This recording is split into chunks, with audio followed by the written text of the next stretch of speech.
సాత్వికముతో దీర్ఘశాంతముతో విసుగక నా ఎడల వాత్సల్యము చూపి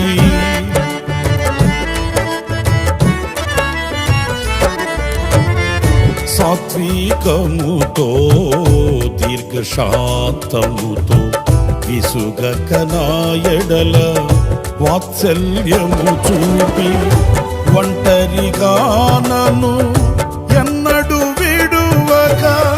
వేదనలో నన్ను దాటి వెళ్ళక ఒంటరిగా నన్ను ఎన్నడు విడువక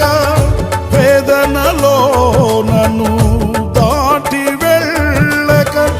తల్లి వలే ఒడిలో తాలించువాడవు తీరని నీ రుణము వివరింపతరమా. అబ్రహాము నమ్మిన దేవుడా